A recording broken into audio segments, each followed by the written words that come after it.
Hello Idle Hero fans, thanks for tuning in today, as I'm going to be doing a quick video talking about the newest addition to the leveling up system in Idle Heroes. And of course by that I mean the hero enabling or the talent system that they're going to be unlocking. And what that allows you to do essentially is take your heroes that are 10 star and level them up to 13 star via pretty much the same way you have been to level them up from 8 and 9. You're just going to be looking at needing different heroes for their requirements. So for example, to get a level 10 to level 11, you're going to need a 9 star as well as another copy of the hero you're trying to level up. So that is going to allow you to then unlock the first star of enabling or 11 star. I'm not sure yet how that's going to be looked at in terms of the name that's coined for it. Most people I've talked to currently call it like 11, 12, and 13 star, but it does have a slight difference, I guess. It's not done in the same way that it had been previously, where the star above the hero actually would be altered. In this case, it's going to be something completely different. Each one of these stages unlocks a passive. Level 11 unlocks Vitality, which increases the HP by 12%. On the 12 unlocks Mightiness, which increases attack by 8%, and then 13 unlocks Resilience, which gives them a ability at the end of each round. They will heal themselves for 15% of their missing HP. And that's something specific to note, that this is not a total HP, so the lower the HP will be at the time that this procs, the more HP you'll get from it, and heroes that are at like 3/4 of their HP won't get half as much. Now, one thing to note as well is that every hero has the same talent so far. I don't know if this is something that they're going to be looking to changing in the future or if this is going to be consistent, but right now every hero from 11 to 13 has the same set of talents.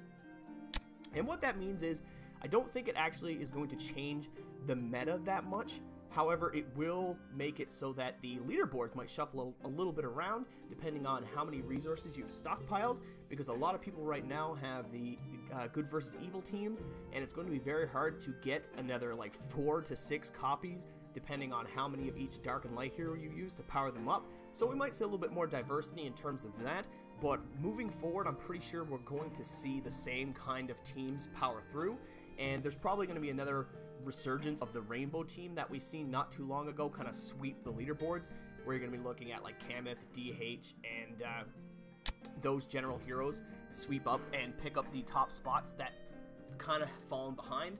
So the only other thing I think that's worth noting here is that for level 11 it requires a 9 star and then a copy of the 5 star. For level 12 it requires the same thing as level 11, but then for level 13 it requires a 10 star hero. So this is going to be very difficult to meet a full team of these, especially if you're looking to have a TOC team. So if you want to have 3 full teams of 13 star heroes, it's going to take an incredibly long time to do this. As well, it has a pretty decent requirement for Spirit, but most people who are playing for a long time have just reservoirs of this stuff built up. The gold cost is also going to be very high to level up your heroes. From, I think it starts at 250, then all the way up to 290 if you have a 13 star hero. So there's going to be a lot of gold dipped into that as well. And I guess one thing to note though is that I think the next event that's coming out is going to have one of those events that require you to make a 9 and a 10 star hero. So just be mindful if you do end up making a 10 star hero to try and quickly level up your heroes, that you don't leave yourself with too little resources in order to complete that event, because I've seen a few people on Reddit talking about that already. So just be mindful of that. Make sure you don't burn out all of your ability to make these heroes before getting those, because you do want to get as many of those orange exclusive artifacts as you possibly can. So make sure you don't miss out on that. The stat bonuses that they do get from this is going to be ridiculous. You're going to see heroes, I'd seen a picture of Das Moog on Reddit that had like 4 million HP, I think it was. So there's going to be a lot of crazy stats going on, but I think because it's universal among all the heroes, and because these talents aren't really any different between the heroes, you're going to see pretty much the same stuff that you're seeing now, just scaled back one meta almost. You're going to see like the previous meta become dominant again, and then as people build up their GVE teams, those are going to take over once again. But for a short time you might see the rainbow teams as a resurgence, just because it's going to be so hard to get those resources.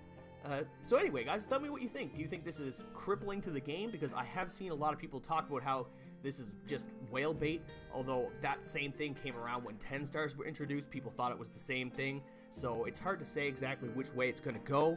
But I think it's especially since I play on the private server, it's not such a big deal. But if you're on official and you're a free-to-play player, you are going to have a very hard time getting up to 13 stars on all your heroes. But that was pretty much true of 10 stars as well, so it's just a matter of time, really, and dedication. However, the whales will be spending money. This is Idle Heroes' 2nd anniversary. Is more for the devs than it is for us. So take that as you will. But anyway, guys, let me know what you guys think in the comments below, and thanks for watching. Have a great day.